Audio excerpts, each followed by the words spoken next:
प्रेम म्हणजे काय? आता अनेक जणांनी प्रेम म्हणजे काय, प्रेम कसं असायला पाहिजे, प्रेम कोणावरती करायला पाहिजे आणि प्रेम कोणी केलं पाहिजे, असे अनेक प्रश्न प्रेमाच्या बाजूने निर्माण होतात.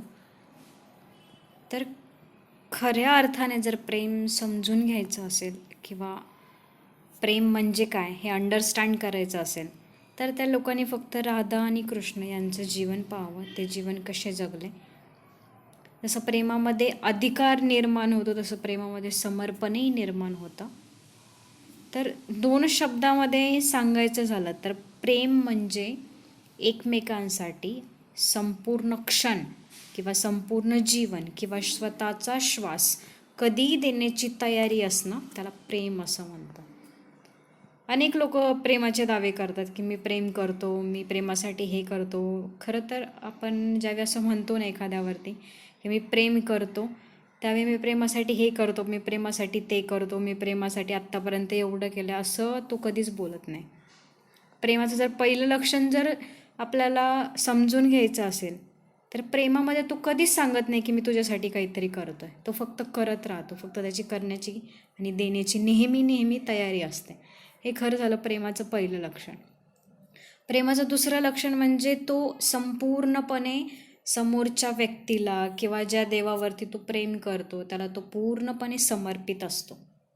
भविष्यात काहीही झालं, ती व्यक्ती आपल्यासोबत कशीही वागली, तिने आपलं कितीही नुकसान केलं किंवा देवाने आपल्यावरती कृपा नाही केली, तरी पण आपण देवावरती किंवा त्या व्यक्तीवरती ज्याच्यावरती आपण प्रेम करतोय त्याच्यावरती तो नेहमी करता प्रेम करतच राहतो. त्याचा प्रेमामध्ये कुठलाही फरक पडत नाही किंवा प्रेम कमी होत नाही.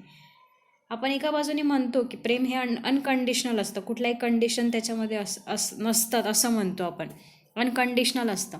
पण ते साफ चुकीचं आहे. कारण हे जे लोक असं म्हणतात ना, त्यांनी खरं तर अनकंडिशनल लव्ह म्हणजे काय हे समजून घ्यायला पाहिजे. आपण प्रेम करायला सुरुवात खरी करतो, पण प्रत्येक ठिकाणी आपली कंडिशन असते. तू असं केलं तर मी तुझ्यासाठी हे करेल, तू हे केलं तर मग मी तुझ्यासाठी पुढची गोष्ट करायला तयार होईल. अशा गोष्टीला आपण प्रेम कधीच म्हणू शकत नाही. प्रेम ते जिथे कुठलीही कंडिशन नसते, जिथे कुठल्याही क्षणी समोरच्या व्यक्तीसाठी काहीही करण्याची तयारी असणं, त्याच्यासाठी संपूर्ण जीवन देण्याची तयारी असणं, आपल्या जीवनातला प्रत्येक क्षण देण्याची तयारी असणं, आपल्या श्वासावरती त्याचा अधिकार असणं, त्याला प्रेम असं म्हणतात. आणि असं जे जीवन आहे ते राधाकृष्ण जगले. म्हणून राधाकृष्ण यांचं प्रेम किती डीप होतं ते अनुभवण्याचा प्रयत्न करा, तेव्हा प्रेम म्हणजे काय ते समजेल. किंवा संत ज्ञानेश्वर माऊली पांडुरंग, संत तुकाराम पांडुरंग यांचं जीवन तपासून बघा. त्यांच्या जीवनातून कळेल की खरं प्रेम म्हणजे काय, प्रेम किती डीप असतं, खरं अनकंडिशनल लव्ह म्हणजे काय ते त्यांच्या जीवनातून कळेल. अरे ज्या संत तुकाराम महाराजांनी संपूर्ण स्वतःची जमीन, जे काही त्यांच्याकडे संपत्ती होती ती सगळी विकली आणि संपूर्ण जीवन परमेश्वरासाठी वाहून घेतलं, त्या जीवनाचा एक आविष्कार म्हणून त्यांनी ती गाथा लिहिली. अख्खं आयुष्य त्या गाथेसाठी त्यांनी लावलं, त्या गाथेसाठी त्यांनी काय काय नाही केलं, सगळं स्वतःची जी काही मालमत्ता होती ती त्यांनी त्याच्यासाठी विकली. पण शेवटच्या क्षणी तीच गाथा त्यांना त्या इंद्रायणी नदीला समर्पित करावी लागली. हा किती मोठा त्याग आहे, याला खरं प्रेम असं म्हणतात. कशासाठी हे केलं त्यांनी? त्या परमेश्वरासाठी, ज्याच्यासाठी सगळं आयुष्य खर्च केलं, ज्याच्यासाठी एवढा वेळ दिला, स्वतःचं जीवन दिलं, तीच गाथा शेवटी त्यांना बुडवावी लागली. याच्यापेक्षा म्हणजे आपल्यासोबत वाईट व्हावं ते काय व्हावं ना, त्याच्यासाठी अख्खं जीवन दिलं, तीच गोष्ट प्रत्यक्ष परमेश्वर हिरावून घेतोय, तरी पण त्यांनी परमेश्वरावरती प्रेम करणं सोडलं नाही, याला प्रेम असं म्हणतात.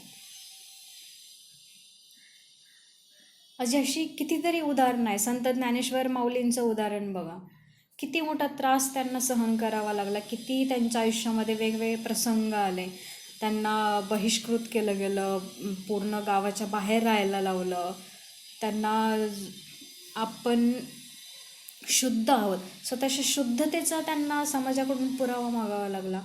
अरे ज्यांनी 700 वर्षापूर्वी एवढी मोठी ज्ञानेश्वरी लिहून दिली, ज्या ज्ञानेश्वरीमध्ये अमेरिका, वेगवेगळ्या लंडन, वेगवेगळ्या कंट्रीमध्ये त्याच्यावरती रिसर्च होतात, त्याच्यातली तत्त्वज्ञान लोक ते अनुभवतात, आपल्या महाराष्ट्रामध्ये कीर्तन प्रवचन त्या ज्ञानेश्वरीवरती होतात.